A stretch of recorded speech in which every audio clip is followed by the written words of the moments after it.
the next speaker, which is Armenia, for the first right of reply. Armenia, please. I thank you, Mr. President.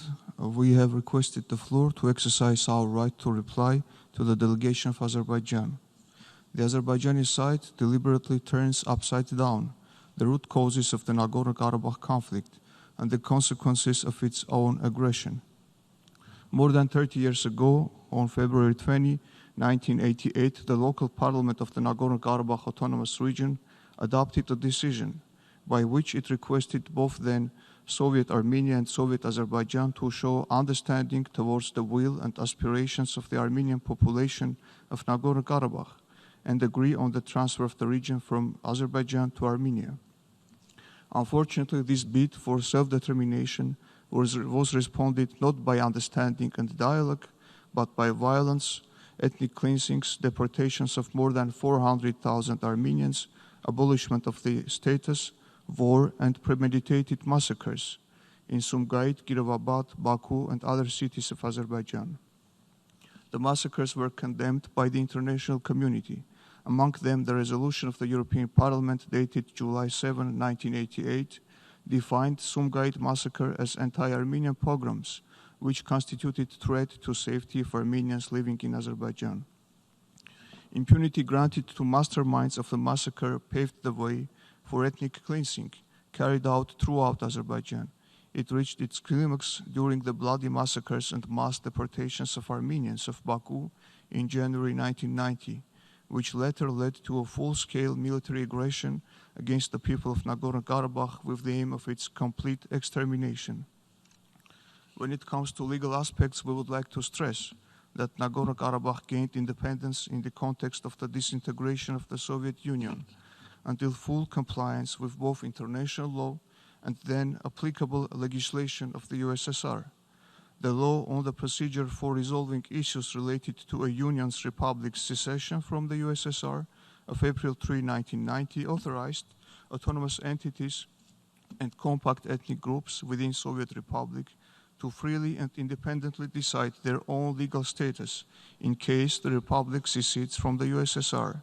Strictly in line with the law, Nagorno-Karabakh authorities adopted the Declaration of Independence and held the referendum on December 10, 1991.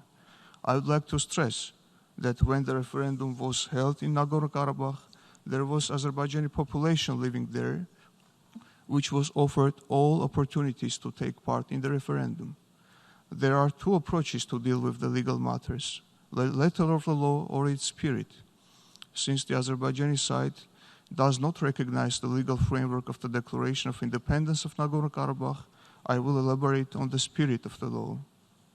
First, Nagorno-Karabakh has never been part of independent Azerbaijan, and the latter has never exercised any sovereignty over it. Second, Nagorno-Karabakh has never been a bicommunal entity. Armenians have always constituted absolute majority of Nagorno-Karabakh population. Third, Azerbaijan makes attempts to return to the status quo of its Soviet past. However, as much as restoration of the Soviet Union is impossible, same is true for the restoration of territorial integrity of Soviet Azerbaijan. We regret that Azerbaijani party continued its practice of selective references and distortion of the United Nations Security Council resolutions. The resolutions were adopted during the military phase of the conflict and did not lead to immediate cease of hostilities due to the position of Azerbaijan, which made continuous attempts to impose forceful solution of the conflict. Today, after 25 years of ceasefire, the primary objective of the resolutions, a complete ceasefire, is yet to be achieved. Azerbaijan refers to a single element of resolutions by downplaying all others, such as lift of blockade or neglecting parties to the conflict, referred in the resolutions. All the resolutions have clearly recognized Nagorno-Karabakh as party to the conflict. If Azerbaijan is willing to implement the resolutions, it should first and foremost reach authorities of Nagorno-Karabakh in achieving progress in conflict resolution. The main obstacle towards conflict resolution is not position of Armenia or Nagorno-Karabakh, but Azerbaijani policy and actions which impede the progress in peaceful resolution. The consistent policy of Azerbaijan to change the balance between parties to the conflict undermines the peace process. Azerbaijani leadership explicitly referred to the necessity of resolving the conflict through enhancing its military and economic capacities and capabilities, and thus imposing its will over Armenia and Nagorno-Karabakh. Azerbaijan continues its destabilizing and uncontrolled military buildup in violation of its legally binding obligations on conventional arms control regime. Azerbaijan continues to resort to massive military provocations and subversive actions. It rejects all proposals aimed at consolidating ceasefire, including strengthening the permanent presence and capacities of international monitors and establishment of investigative mechanisms to the ceasefire violations. There is certain distortion of notions in the claim of Azerbaijan in regard to consolidation of status quo. Armenia is eager to go beyond the status quo, which should be an outcome of negotiated and peaceful settlement. This ceasefire consolidation will create an environment conducive for peaceful and negotiated settlement, and thus it does not promote the status quo, but the opposite. In escalating situation, Azerbaijan assumes the responsibility for the maintaining the current status quo and for human casualties.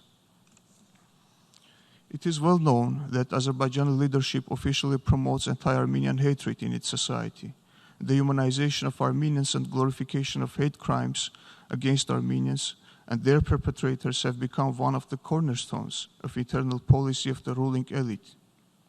The reports of the European Commission against Racism and Intolerance of the Council of Europe recognize Armenians as a vulnerable group in Azerbaijan.